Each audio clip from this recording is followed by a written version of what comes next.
I am Ferdinand Marcos, and I am the President of the Republic of the Philippines. I stand today on behalf of 110 million Filipinos. Hi everyone, hello universe, it's me again. Shout out sa inyo mga kababayan, but of course guys, shout out sa mga Marcos Loyalists, supporters, Filipino and OFW. Hello everyone, March 24, 2026. Mayroon tayong upload pages updates. Nako, nagbabiral ngayon si Congressman Tiangco mga kababayan. Pero dahil sa pagbabiral niya, mayroong sumasalungat na mga issue laban sa kanya. MCOs. Delikado to. Yung tipong daldal ka ng daldal sa social media, pero hindi mo nakikita yung sarili mo pala. Gawain mo. Parang ganun ang dating na, parang ganun yung words, guys. Well, walang usok na hindi sumisingaw. Walang usok na hindi uusok hanggang sa. Sabi dito mga kababayan, para kumplito, detalyado, basahin po natin anong issue ni Congressman Tiangco ng nabutas.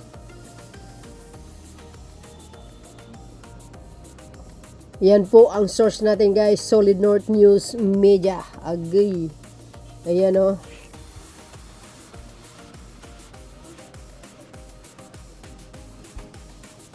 Ayan mga kababayan, Solid North News Media. Agay, ala kayo. Ang laki ng pork barrel ni Tiangco pero hindi man lang gumanda ang nabutas. OMGos. Anyari. Alam nyo guys, minsan ang mga tao nagkaka-interest tumakbo sa mga ganitong posisyon. I'm not saying in general guys, but only few. Only fews are corrupt. Okay, sabi po dito guys ng Solid News Media, binatikos ni Tobias Tiangco dahil sa patuloy na pagbaha sa nabutas kahit bilyon-bilyon na ang pondo para sa flood control o MGOs. Mula 2023 hanggang 2025, umabot na sa 4.17 billion ang pondo. May 1.116 billion para sa 2026 at may 754 million pang insertion, pero baha pa rin ang nararanasan ng mga residente. Dapat yung mga residente magreklamo, 'di ba? Hindi kayo yung hindi dapat tikom ang bibig nyo. Kaya nga kayo may bunga nga, pumunta kayo sa dapat pupuntahan nyo, di magreklamo kayo, ganun lang naman yun Pero kailangan may patunay kayo, may ebidensya kayo, dahil kung wala, wag na kayong pumunta. Kasi herse-herse lang yan, pagbibintang. Di ba mga kababayan? O yan, like, ibig sabihin, katulad ng itong atin, yung source natin, Solid North News Media. Di ba? So, kailangan, pag naglabas ka ng mga balita, or mga, mga sensitive issue like this, kailangan yung source mo. Siyempre, pag na-question ka, meron kayo ipakita saan galing yung content mo, 'di ba? Pakita mo. 'Di ba guys, sabi niya para 'di ba mga kababayan, dapat ganun lagi. Matapang ka, nag-akusa ka, dapat may solid ebidensya ka.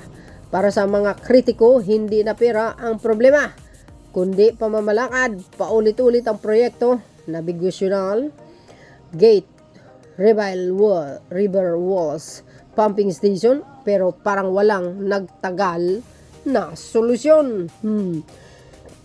Sa nabutas guys, kung natatandaan nyo, ang Pangulo bumisita dyan. Nakita nyo yung mga videos natin, matagal na yun, 1 year ago I think. Binisita niya po ang nabutas dahil sobrang baha kasi. Ang Pangulo sinugod niya ang nabutas dahil sa baha. Kumbaga, binisita niya yung isang area, parang seawall ba yun? So, I think yung seawall, ang problema, napakababa kasi.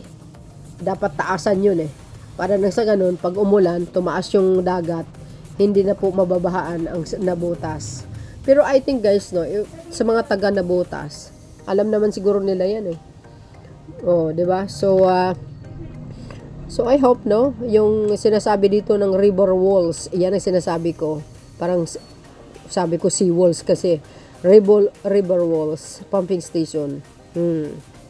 navigational gate. Ayan, yung navigational gate. Parang ganun pa rin parang walang pagbabago. Correct me if I'm wrong guys, sa mga taga Nabutas. Yan ang nirereklamo nila. Dahil pag tuwing tag-ulan, kawawa talaga sila guys. Binabaha talaga, oo. Research nyo po yan. O ayan habang ang mga taga Nabutas ay hirap sa baha, araw-araw, mas nakikita si Tiangco sa pambansang issue kaysa pag-aayos ng sariling lungsod. Sa dulo, iisa ang tanong, nasaan ang resulta sa bilyong-bilyong pundo ginastos? Paktay kayo ngayon, day. Agay! Nasaan nga ba? Yan, hindi natin alam. Nako, grabe guys. Ang dami Biro mo yan. Mula 2023 hanggang 2025, umabot sa 4.17 billion. Billion ang pundo. OM goes. Tapos may pundo pa sa 2026, 1.116 billion. Ay, nako. Tapos may insertion pa. 754 million. Oh my gosh. Anong nangyari sa Pilipinas? Kawawa ang mga Pilipino. O yan guys sabi ng Solid North News Media. Ang laki ng pork barrel ni Tiangco pero hindi man lang gumanda ang Nabutas. Sa tingin nyo guys, anong kapalagayan nyo? This is what I'm trying to say. Ibig sabihin guys, ito yung yung sinabi, river walls. Di ba? Yan. Ito dagat ito. Ito yung kumbaga walls, di ba? River walls, correct me if I'm wrong. Yan. Dapat yan mataas kasi pag umuulan, mga kababayan, hindi umaapaw yung tubig. Dahil kung mababa yung pinaka river walls niya, kawawa yung mga tao kasi pag tumaas ang tubig, dala ng ulan, tataas yung tubig. Siyempre pag tumaas dahil mababa yung yung pinakaharang niya dito, lalampas ngayon hanggang bumaha na, 'di ba? So kailangan mataas pa 'yan. Yan ang hinanaing ng mga taga Nabutas. So yun mga kababayan, ano po ang kalapalagay nyo? Tingnan nyo guys yung mga comment section. Kaya mahiya ka naman, duplikara. Kaya nga, Nabutas Corrupt din siguro. Double kayod, mga bayaran. Dracula look like, oh my goodness. Yung Nabutas, lalong Nabutas. Nako, puro lubak. Lalo na pagpasok ng fish port sa Nabutas, puro putik. Nako po, nasaan yung pundo nyo? Diba? Di ibut. What the hell?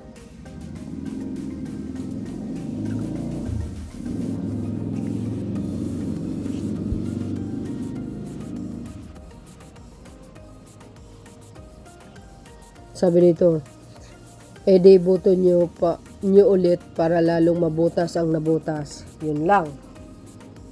Bahala ng mga tao, mga mamamayan ng Nabutas. Congressman nila yan bakit gagamitin yung pera niya para sa nasasakupan niya? Baka mabawasan sayang. Para lang yun sa mga luho ng pamilya niya. him goes.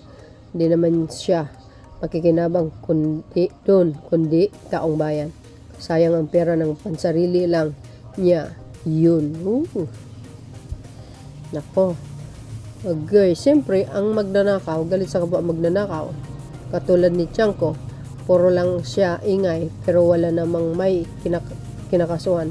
Alam naman niya mga kalukuhan ginawa ng mga kasama pero daldal lang ginawa niya at walang aksyon. Paano makukulong kapwa niya magnanakaw kung puro lang ingay na walang gawa?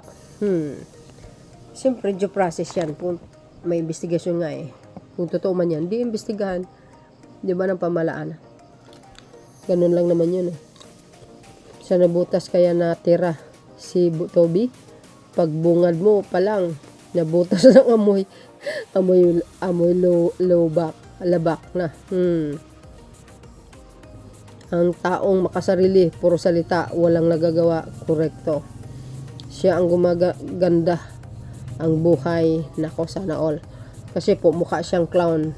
Yung pong katawa-tawa. Nako po. Puso balimbing. Yan ang totoo, magnanakaw din yan. Hindi ako nagsabi guys. Nabutas ang kaban ni ini agay loko parang multo. Nabutas na nga ni nang nabutas dahil sa mga politiko. Well, I think some politiko naman are not corrupt naman guys. But I think mostly I'm not sure guys, I'm not sure. Gusto niyang kumampi kay Sara para pag nanalo si Sara, libre na siya. I think ambisyon niya speaker of the house or hindi natin alam. Lahat po ba ng madadaldal may tinatago? Of course naman. Kahit hindi naman yung madaldal, may tinatago din. No exemption guys, lahat tayo madaldal. Pero may kanya-kanya tayong tinatago. Anong tinatago natin, hindi natin alam. Yan, oo nga, ganun pa din ang nabutas. You see guys, pag nakita nyo yung nabutas, there's no improvement. Ayan, sila na mismo siguro nakakakita. Sila siguro mismo nakakakita. Kaya sinabi nila yun. Diba? So yun mga kababayan, ang aking pinaka-latest updates. Follow me and likes. Hit the button bell para laging update, okay? Thank you guys for watching. Bye bye bye and babush. God bless Philippines. There's more guys. Bye everyone.